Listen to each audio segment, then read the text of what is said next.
네, 코인 시장 흐름과 주요 뉴스데이 확인해보는 코인캐치 시간. 오늘은 김유범 고팍스 연구원 전화 연결해 보도록 하겠습니다. 연구원님 안녕하세요. 네, 안녕하세요.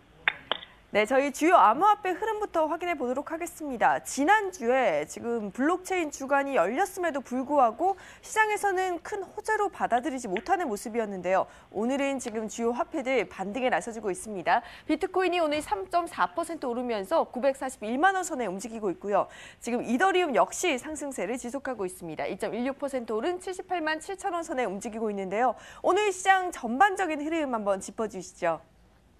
예, 지난 일주일간의 움직임을 보면 컨센서스 2018이 어떤 큰 상승세를 몰고 올 것이다라는 예측 내지는 희망과는 달리 지난주 전체적인 움직임이 앵커님이 말씀하신 대로 좀 하락장이었는데요. 단, 이 하락세는 일부 코인들을 제외하고는 상대적으로 그 소폭이었습니다. 이더리움이나 비트코인 같은 경우 지난주에 소폭으로 하락했다지만 3% 이내였기 때문에 큰 영향을 받지는 않았고, 말씀하신 대로 오늘 새벽부터 시장이 전체적으로 반등하는 모습을 보였기 때문에 이 컨센서스가 지나고 나서 약간 시간이 지난 후에 반등된다는 것 때문에 이 부분이 과연 올해에도 이어질지에 대한 관심이 모아지고 있는데요. 지난주에 일단 그 세부 항목을 좀 보자면 지난주에 좀 특별히 부진했던 코인이 두 개를 꼽을 수 있는데요. 바로 비트코인 캐시와 질리카입니다.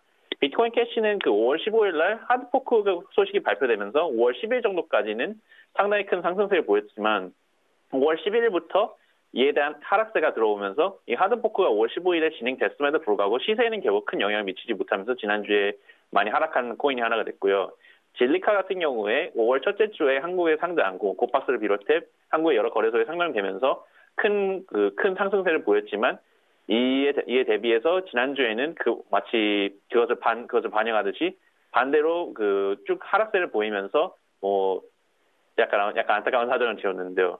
반대로 지난주에 전체적인 흐름을 돌파하고 가파른 상승세를 탄 코인이 바로 제트캐시입니다. 제트캐시는 그 소셜 네트워크라는 영화를 통해서 한국 사람들에게 좀 널리 알려진 그 윙클보스 형제가 운영하는 거래소 제미니에 이제 그 등록이 상장이 될 것이다. 22일자로 이 소식이 나와서부터 상승세를 보였는데요.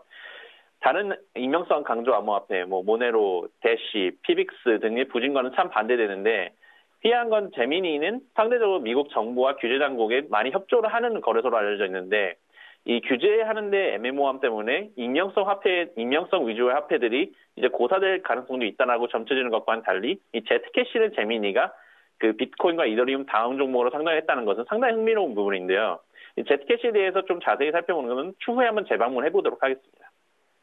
네, 이렇게 지난주 부진했던 비트코인 캐시와 질리카 그리고 가파른 상승세를 보였던 지금 제트캐시까지 꼼꼼하게 살펴봤는데요. 이번에는 주요 뉴스까지 한번 확인해 보도록 하겠습니다. 앞서 잠시 언급되었던 이 뉴욕 최대 블록체인 이벤트죠. 지금 뉴욕 컨센서스 2018이 성황리에 막을 내렸습니다. 지금 세계인들의 블록체인에 대한 관심을 확인해 볼 수 있는 시간이었는데요. 주요 업계라든지 전문가들의 평가가 어떤지 궁금해집니다. 예, 컨센서스에 대해 잠깐 소개를 하자면 그 미국의 암호화폐 언어 사이트 코인데스크가 2015년부터 매회 개최하는 암호화폐 및 블록체인 관련 컨퍼런스인데요. 이 업계 종사자들이라면 다 모여서 그 업계에 대해서 논의하고 자신들이 진행하는 프로젝트에 대해 공유하는 그 블록체인 업계의 최대 컨퍼런스라고 볼 수 있습니다. 올해는 뉴욕지에서 일명 블록체인 주간이라고 정한 일주일의 하이라이트로 선정되었는데요. 정확한 날짜는 5월 14일부터 16일까지 뉴욕 힐튼에서 이루어졌는데 시작하기 전엔 좀 많은 논란거리와 잡음이 있었는데요. 대표적인 예로 저희가 예전에 소개했지만 비탈릭 부테린이라든가 찰스 호스킨슨 그리고 오미세고의 팀들이 이번 컨센서스는 코인데스크의 행보가 마음에 들지 않기 때문에 보이콧하겠다. 그리고 컨센서스에 대한 참가 가격이 이제 거의 2,000, 3,000달러에 육박했는데 이것이 일단 너무 비싸다는 지적과 이 블록체인과 암호화폐 컨퍼런스이면서 왜 암호화폐로 이것을 지불할 수 없느냐라는 이 모순을 지적하는 점이 여러 가지로 연계되면서 많은 논란거리로 시작되었지만 이 논란거리에도 불구하고 실제 참여자는 9,000명이 넘었습니다. 작년에 2,000명 정도가 참석했다는 것을 감안하면 암호화폐 그리고 블록체인 기술 응용에 대한 관심이 정말 기하급수적으로 세계 곳곳에서 증가했다는 것인데요. 과거 컨센서스는 비트코인과 이더리움 이 두 대장주에 대한 관심도가 크게 높았다면 이번 컨센서스에서는 블록체인 기술을 활용한 다양한 프로젝트들이 선보이는 것이 더 눈에 띄었습니다. 특히 한국의 프로젝트들도 컨센서스의 좀 모습을 많이 드러냈는데요. 대표적인 ICO 성공주자인 아이콘이라던가 그리고 현재 ICO를 종료한 시점에 있는 모스랜드 그리고 기존 존재하는 제품의 블록체인 기술 활용을 고려 중인 보맵 등의 프로젝트들이 자신들이 한국에서 이러한 프로젝트들이 진행되고 있다. 세계에 선보이는 자리를 가지면서 많은 주목을 끌기도 했습니다.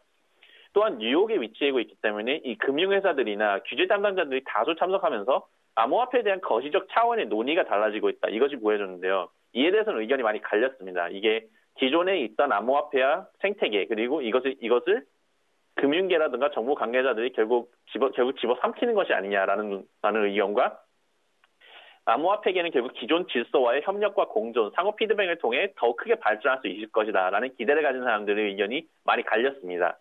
또한 지적사항들 몇 가지 나왔는데요. 과거 컨센서스에 비해서 전문적인 어떤 내용이 많이 줄었고 금융 관계자들에게 과도하게 호의적으로 이루어진 것이 아니냐라는 지적이 많이 나왔습니다. 이게 암호화폐의 근원이 특히 비트코인의 근원이 금융계나 은행들의 어떤 실수로 인한 2008년 그 경제 위기로 인해 그것에 대한 어떤 백래시로 나온 것이라 생각하면 이것은 모순이 아니냐라는 지적이 나왔는데요.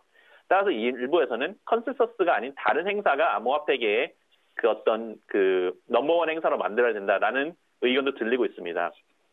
또한 수요에 대한 예측이 약간 부족했던 점 때문에 과도한 인파가 나왔는데요. 보시면 아시겠지만 그 등록하는 줄마저도 엄청나게 길었기 때문에 사람들이 많은 불편을 토했습니다. 이 부분은 코인데스크에서 수요 예측에 실패했다는 점을 시인했고 이는 향후 발전해 나겠다라고 의견을 제시하긴 했습니다만 이 부분은 아무래도 미숙했다는 점을 피하기는 어려울 것 같고요.